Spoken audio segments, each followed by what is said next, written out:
¿Cuál fue el pecado que cometieron Adán y Eva en Génesis 3? Muchos podrían contestar de una manera rápida, desobediencia. Y es cierto, pero en realidad ese es el sentido más superficial que podemos encontrar en la narrativa bíblica. Si nos quedamos hasta ahí, verdaderamente estamos perdiéndonos de una riqueza a la cual podemos acceder si nos ponemos a pensar un poquito más en el texto. Quédate en este episodio de reflexión teológica para poder comprender el pecado de Adán y Eva como quizá nunca lo habías pensado.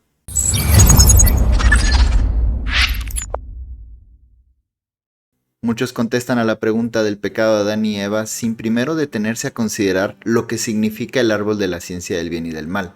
Y es que eso es un error garrafal porque en la imagen del texto bíblico el pecado está ilustrado como comer de ese árbol. Así que dicho elemento es muy importante si queremos entender el tipo de pecado que describe el texto. Y no solamente eso, sino para entender completamente la naturaleza del pecado mismo. Por lo que la figura literaria del árbol de la ciencia del bien y del mal es un buen punto de partida.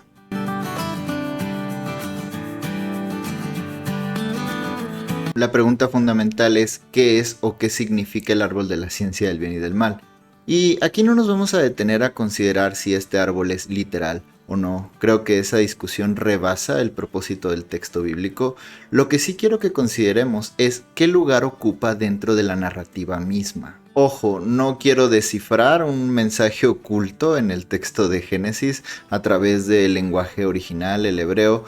Lo que quiero hacer, como ya dije, es notar cuál es el lugar que ocupa dentro de la historia bíblica en Génesis, y eso se puede ver perfectamente en español, aunque vamos a considerar también lo que significa en el idioma original. Y esto nos lleva a hacer la primera observación.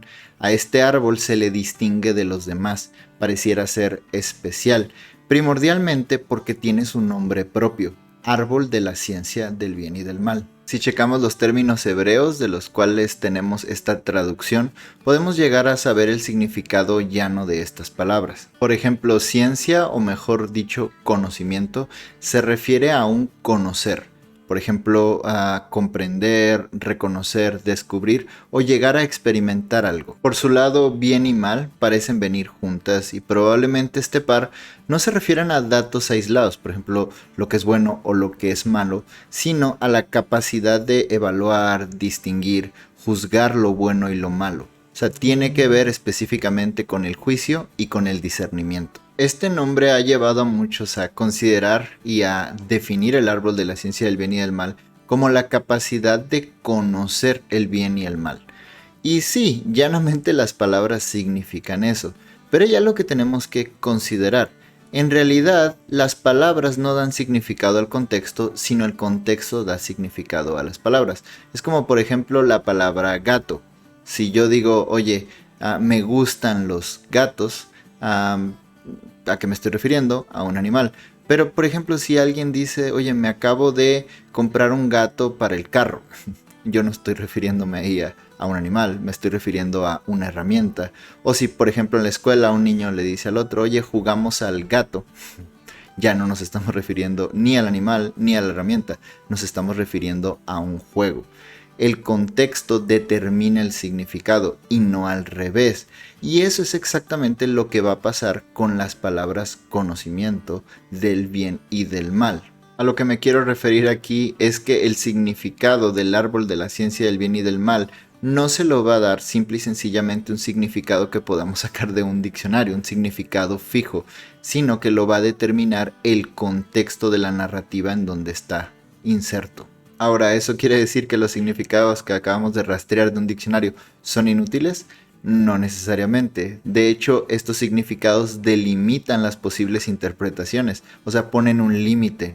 El contexto no puede dar cualquier significado a la palabra, sino que estas interpretaciones van a venir delimitadas de estos significados fijos. Lo que quiero decir aquí es que no nos debemos de quedar solamente con el significado fijo o llano de una palabra, sino que tenemos que considerar cómo se utilizan estas palabras en el pasaje. Por eso lo que quiero que consideremos es en dónde aparece este árbol y por qué. Por ejemplo, este árbol significaba que si Adán y Eva comían de él, iban a adquirir el conocimiento del bien y del mal, saber el bien y el mal.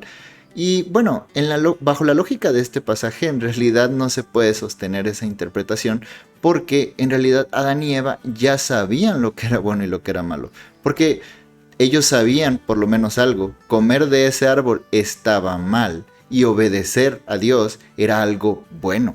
En realidad los humanos en el pasaje sabían lo que era bueno y lo que era malo, sabían distinguir lo bueno de lo malo. Si no, no tendría sentido en el texto por lo menos dos cosas. Número uno, el castigo. Dios les dice: si comes de ese árbol vas a ser castigado.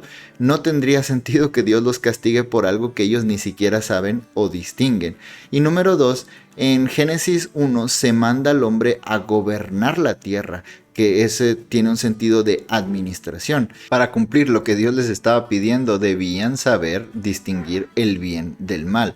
Por lo que este árbol no parece ser en la narrativa sencillamente saber el bien y el mal. De esto que acabamos de señalar se deriva otra interpretación, otra forma de entender el árbol de la ciencia del bien y del mal, que nos dice que Adán y Eva conocían el bien y el mal de manera teórica. Sabían la voluntad de Dios, sabían que comer del árbol era malo y sabían que obedecer a Dios era bueno, pero no conocían el bien y el mal de manera experimental. Entonces este árbol sería experimentar tanto el bien como el mal en una vivencia real. Ahora, esta interpretación, como la anterior, tienen base exegética, por lo menos en el significado de la palabra conocer, conocimiento, que tiene que ver también con experimentar algo de mano propia. Incluso el paquete conocer el bien y el mal en otras partes de la Biblia, como en Deuteronomio 1:39 o Primera de Reyes 3:9, funcionan como una expresión para referirse a un conocimiento experimental que se va adquiriendo por medio de la madurez y el tiempo. O sea, no se adquiere de manera abstracta, sino de manera vivencial. Pero incluso si nos tomamos en serio esta interpretación, de repente surgen ciertas preguntas que la hacen problemática. Por ejemplo, sí, ellos no conocían el mal por experiencia, pero el texto sí nos indica que conocían el bien por experiencia. Se dice que vivían en un jardín, en un mundo que Dios califica como bueno en gran manera. Ellos vivían ahí, experimentaban el bien, lo vivían. Ahora, el árbol es tanto árbol del bien como del mal, y eso lo hace problemático. Otra cuestión con esta interpretación es que una vez que ellos comen del árbol de la ciencia del bien y del mal, Dios mismo dice que el ser humano ya es como él, conociendo el bien y del mal. De manera que uno puede preguntarse, bueno, si ese árbol significa conocer el bien y el mal de manera experimental, entonces Dios conoce el mal también de manera experimental. Todas estas preguntas plantean cuestiones interesantes, pero en realidad nos alejan un poco del texto.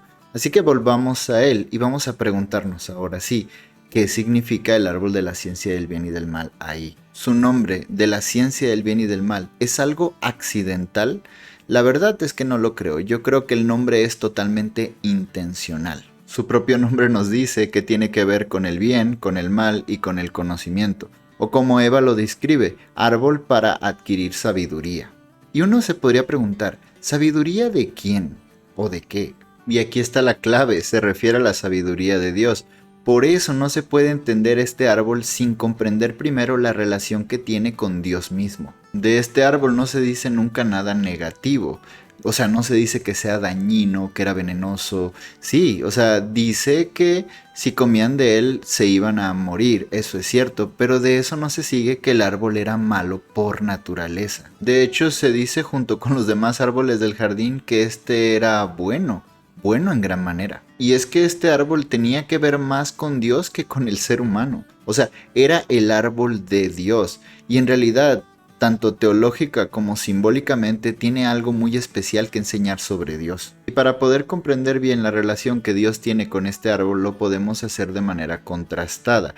Es decir, primero vamos a ver cuál es la relación que tenía el ser humano con el árbol, porque era una relación de prohibición. Este árbol venía con una advertencia para el ser humano: no comas de él. Y quien pone esa advertencia es Dios mismo, el creador. Este árbol simbolizaba un límite para el ser humano. Le recuerda al ser humano que él no es Dios, él no es el creador absoluto. Dios lo es. Sí, Dios le dio la capacidad al ser humano de gobernar, de administrar, pero ese gobierno no era un gobierno absoluto. El ser humano tenía un límite.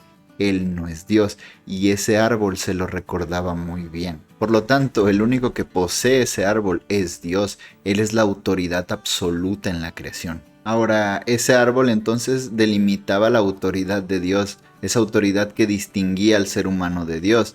Pero entonces, ¿qué relación tenía Dios con el bien y el mal? Porque recordemos que se llama árbol del conocimiento del bien y del mal. Cuando Eva lo contempla, Eva dice que es bueno para adquirir sabiduría. Y esta palabra sabiduría tiene que ver, como ya dijimos, con discernir, evaluar y juzgar lo que es bueno y lo que es malo. Como ya dijimos, el ser humano sí podía distinguir, el ser humano sí puede en un sentido evaluar, discernir lo que es bueno y lo que es malo.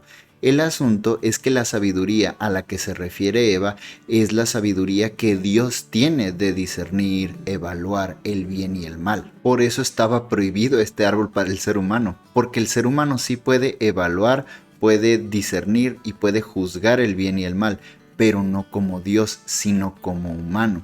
Y ese árbol básicamente apuntaba a la forma absoluta y autoritaria en la que Dios se relaciona con el bien y el mal. Él determina el bien y el mal de manera absoluta. Lo diré en palabras sencillas, Dios es el único que tiene la autoridad de establecer y definir de manera absoluta el bien y el mal.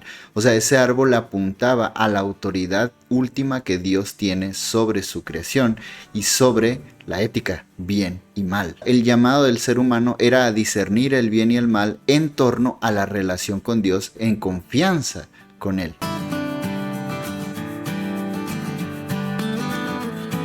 Una vez entendido el significado del árbol, se puede entender perfectamente cuál es exactamente el pecado de Adán y Eva. Si ese árbol tenía que ver con la autoridad absoluta que Dios tenía, ¿qué significado tendrá que el ser humano haya codiciado ese árbol y haya alzado su mano para tomar de él? Ya es más que evidente, intentaron ser como Dios.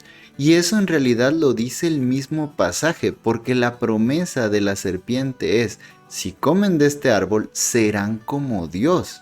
Más aún, cuando el ser humano come del árbol, Dios mismo dice que el ser humano ha llegado a ser como uno de ellos, sabiendo el bien y del mal. Esto en absoluto significa que el ser humano se convirtió en Dios y destronó al Dios verdadero, sino más bien que el ser humano se termina convirtiendo en una distorsión de Dios, un Dios falso. Derivado de todo lo anterior, podemos decir que el pecado que se registra en Génesis 3 no se refiere simplemente a una desobediencia, sino a una rebelión en contra del Creador.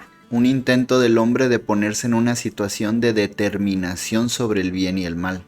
Y eso justamente es el pecado. O sea, Dios dice: no mientas. Y yo digo: no, Dios. El que pone ahora la regla soy yo. Voy a mentir.